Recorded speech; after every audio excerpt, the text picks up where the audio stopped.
we are taking on the job of understanding of a radical philosophical notion of interconnectedness. And it's a mindful and a heartful, and it's not enough to understand it intellectually. We have to get it in our kishkas. Does anybody know what kishkas are? I bet Ruth does.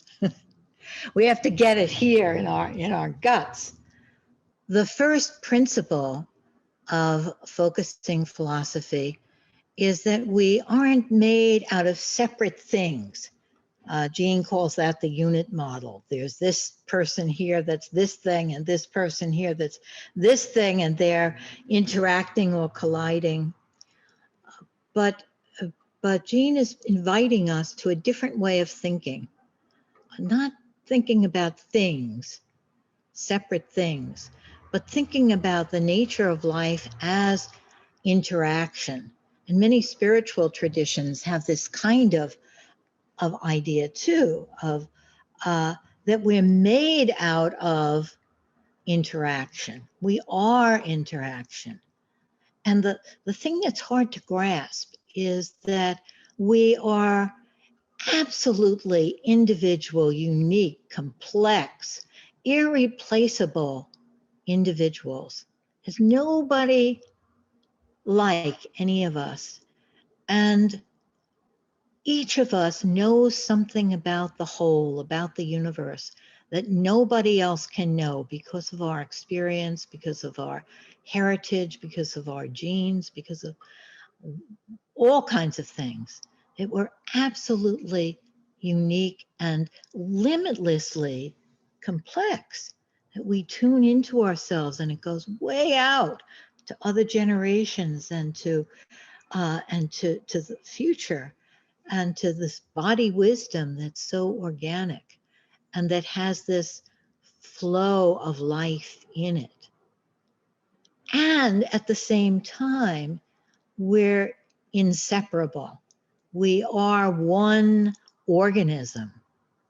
The biblical metaphor, which I think is a good one, is that we are one body. But each aspect of the body is very different than every other aspect, but we are one body.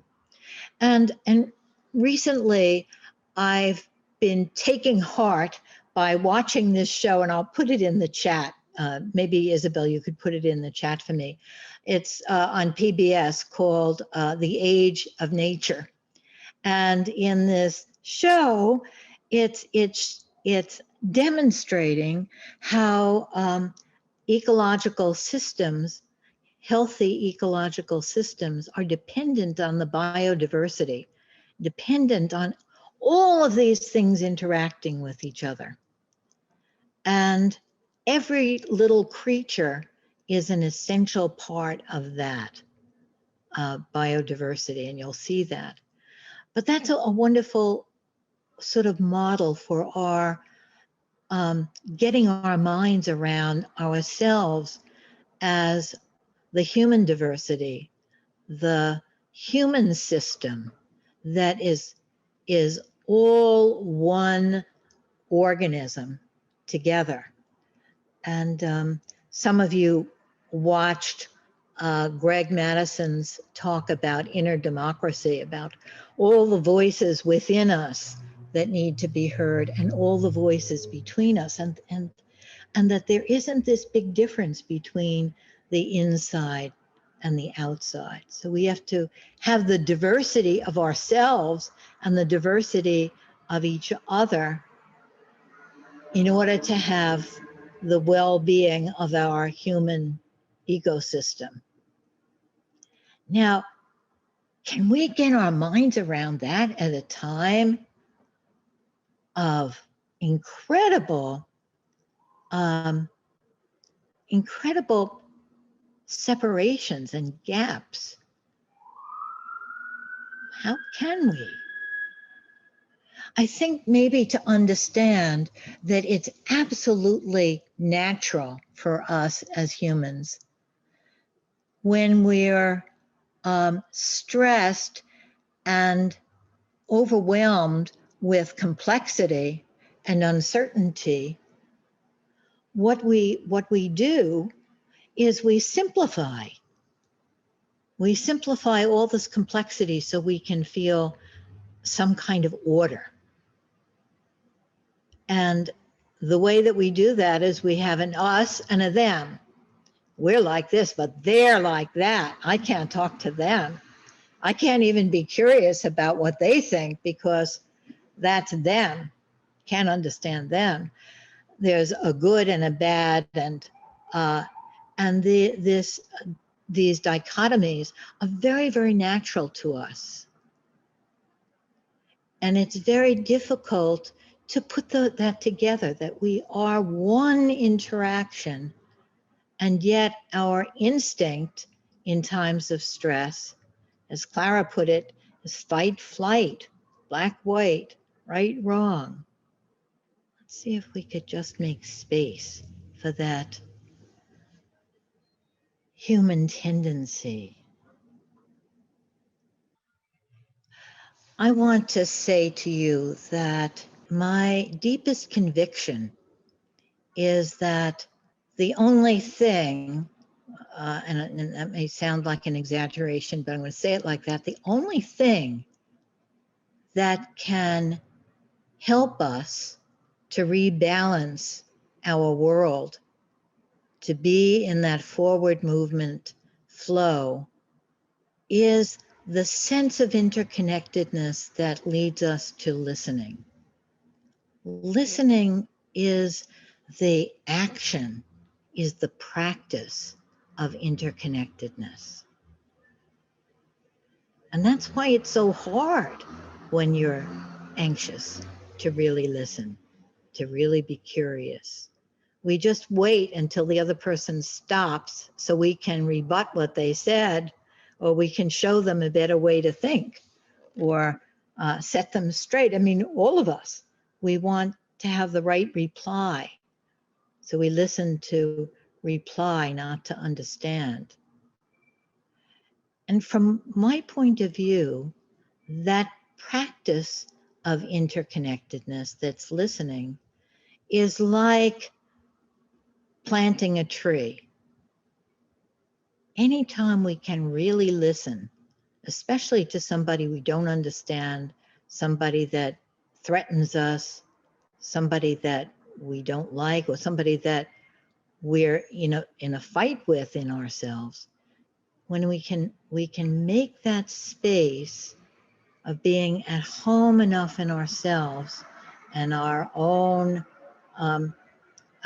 conflicting voices to really listen. It's like planting a tree that's going to have roots and keep the soil in the ground, and have oxygen in the air, and is going to make the kind of system there that we can all thrive, and all of the different uniquenesses of us can thrive.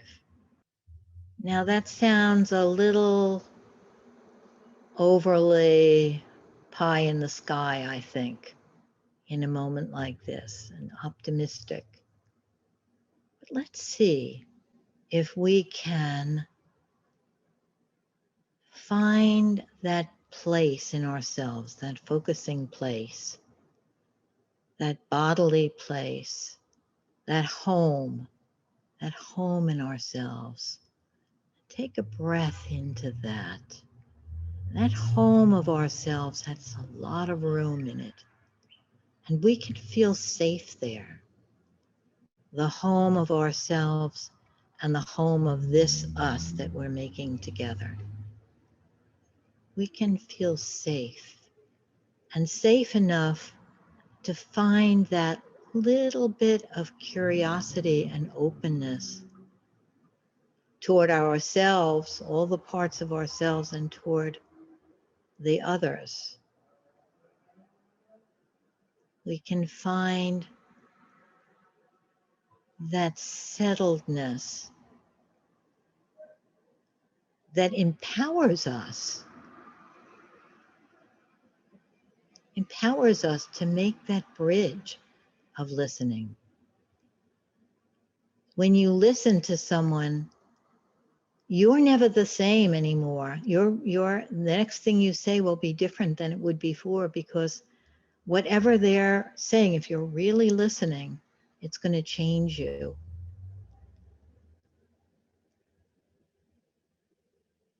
And listening as the act of interconnectedness requires us to give ourselves up in a way, to put ourselves aside, to enter the world of another, and at the same time to be, I'm going to use Shaka Fe's word, tethered to the deep roots of ourselves and our own home base within our bodies. So this is a time when we're going to see if we can be an organism that listens, like one big ear, and see what happens to us as we listen to each other. Let's see what we make together as we listen to each other. What happens to this us as it, as Jean would say, gets thicker and thicker with all of the intricacy of, that each one of us brings.